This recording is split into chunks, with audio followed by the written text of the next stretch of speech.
Still স্ট্রাকচারে মূলত কোনো মেম্বারের ফ্লেঞ্জ এবং ওয়েবের সাইজ এবং তাদের থিকনেসটা জানা খুবই জরুরি।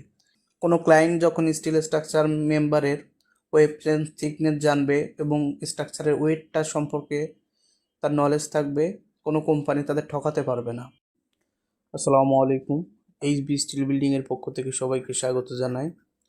আজকে আমরা একটা গুরুত্বপূর্ণ টপিক নিয়ে কথা বলবো। স্ট্রাকচারাল ডিজাইন ডাটাতে কী টাইপের ডকুমেন্ট থাকে এবং এটা কেন এত জরুরি।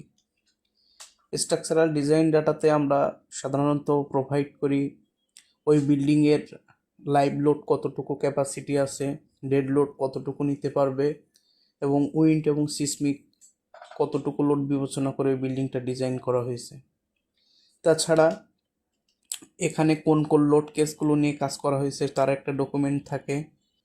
Structural design software start pro V8 থেকে 3D স্ট্রাকচারাল ভিউ থাকে এবং ওই বিল্ডিংয়ের কোন মেম্বারগুলোর সাইজ কেমন, তাদের ওয়েব এবং ফ্লেঞ্জের থিকনেস কেমন, সেগুলোর ডিটেলস থাকে। স্টিল স্ট্রাকচারে মূলত কোনো মেম্বারের ফ্লেঞ্জ এবং ওয়েবের সাইজ এবং তাদের থিকনেসটা জানা খুবই জরুরি। কোনো ক্লায়েন্ট যখন স্টিল স্ট্রাকচার মেম্বারের ওয়েব ফ্লেঞ্জ থিকনেস জানবে এবং স্ট্রাকচারের ওয়েটটা সম্পর্কে তার নলেজ থাকবে, কোনো কোম্পানি তাদের ঠকাতে পারবে না, ম্যাটেরিয়ালস কম বেশি করে তাদের ঠকাতে পারবে না। এখানে যে ডিজাইন ডাটাটা দেখানো হয়েছে এর ওয়েব ফ্লেঞ্জের মাপগুলো একটু হাইড করে রাখা হয়েছে, কারণ এটা একটা ক্লায়েন্টের প্রাইভেসি। এখানে আরও দেখানো হয়েছে কোনো বিল্ডিংয়ের লাইভ লোড, ডেড লোড কীভাবে বিল্ডিংয়ের উপর আরোপিত হয়, বিল্ডিংয়ের উইন্ড লোডটা কীভাবে প্রভাব ফেলে, তাছাড়া সিসমিক লোডটাও কীভাবে প্রভাব ফেলে, তার সব কিছু থাকে এই স্ট্রাকচারাল ডিজাইন ডাটায়। স্ট্রাকচারাল ডিজাইন ডাটায় জেনারেলি কোনো ড্রয়িং থাকে না। অনেকে যেটা মনে করে স্ট্রাকচারাল ডিজাইন ডাটায় মনে হয় বিল্ডিংয়ের সমস্ত ড্রয়িং থাকে। স্টিল স্ট্রাকচার এবং আরসিসি স্ট্রাকচারের ভিতরে এখানে বেশ পার্থক্য আছে। স্ট্রাকচারাল ডিজাইন ডাটার ভিতরে ডিটেলস কোনো ড্রয়িং থাকে না। এখানে মূলত বিল্ডিংয়ের সমস্ত মেম্বারের সাইজ, থিকনেস এবং ওয়েট সম্পর্কে ধারণা পাওয়া যায় এবং লোড সম্পর্কে আরও ভালোভাবে ধারণা পাওয়া যায়। আমরা স্টিল স্ট্রাকচারের ডিটেলস ড্রয়িং দেখাচ্ছি। এটি মূলত ডিটেলিং বলে, এটা স্ট্রাকচারাল ডিজাইনের পার্ট নয়।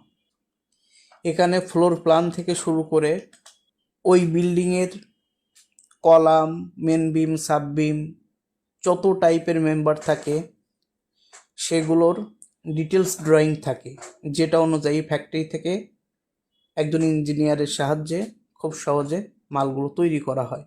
এখানে আরও ফাউন্ডেশন ড্রয়িংয়ের ডিটেলস থাকে। একটা মেম্বারের কত মিলিমিটার দূরে দূরে কোন জয়েন্ট প্লেট, কত মিলি ডায়া হোল হবে, কয়টা নাট বোল্ট লাগবে, সমস্ত ডিটেলিংটা এই ডিটেলিং ড্রয়িংয়ে থাকে।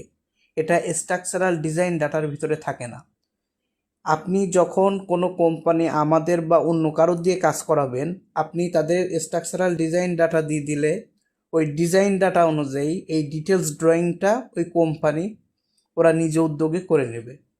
আপনি খরচ করে এই ড্রয়িংটা প্রোভাইড করার দরকার হয় না। তাছাড়া স্ট্রাকচারাল ডিজাইনটা করলে ওভারঅল ওই বিল্ডিংয়ের সমস্ত ধারণা আপনি পেয়ে যাবেন, খরচের ডিটেলস পেয়ে যাবেন। সো এক্সট্রা খরচ করে ডিটেলিং ড্রয়িংটা আপনাদের করার দরকার হয় না। তো আজ এ পর্যন্ত। আপনাদের কোনো জিজ্ঞাসা থাকলে কমেন্ট করতে পারেন বা স্ক্রিনে দেওয়া নাম্বারে হোয়াটসঅ্যাপে আমাকে নক করতে পারেন, আমাদের অফিসে আসতে পারেন।